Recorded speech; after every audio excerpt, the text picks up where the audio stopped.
Bukti kejahatan yang dilakukan oleh pemerintah Indonesia kepada masyarakat Papua melalui Otsus atau Otonomi Khusus Papua.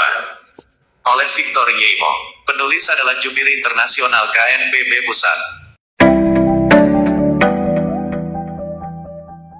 Sebelum menonton jangan lupa tekan tombol subscribe dan like di channel Yohanes Aso. Gambar berikut ini adalah bukti data BPS yang menunjukkan Otsus Papua gagal, dirangkum Natalius Pigai.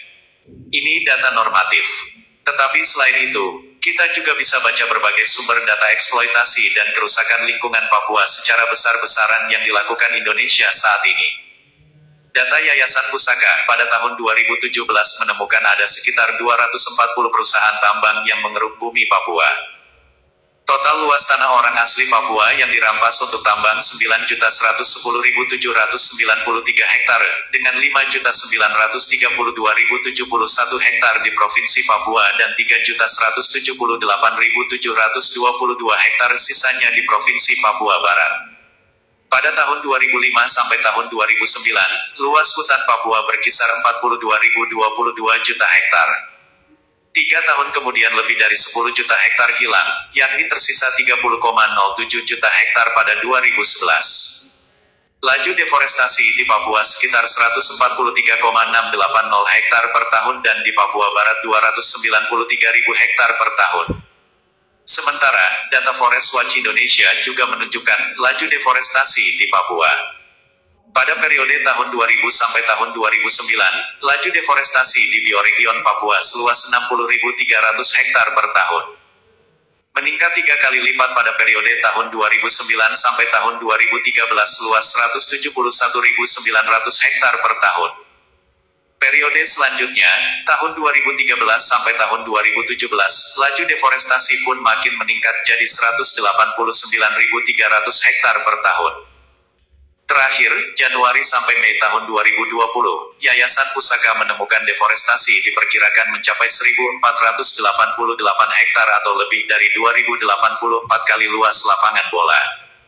Angka luasan deforestasi ini diperkirakan akan terus bertambah. Hingga hari ini, sudah ada 83 perusahaan pembalakan kayu yang menguasai kawasan hutan di tanah Papua seluas 13.334.260 hektar.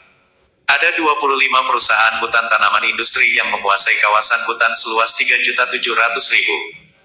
Ada 3 perusahaan pengelola hasil hutan sagu yang menguasai dusun sagu seluas 129.000 hektar.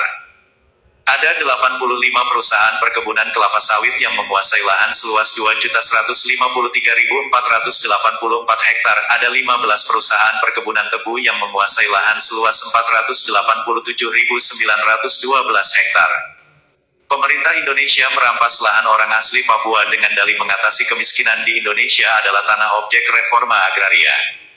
TORA, bagian dari program reforma agraria palsu yang dibesut Presiden Joko Widodo.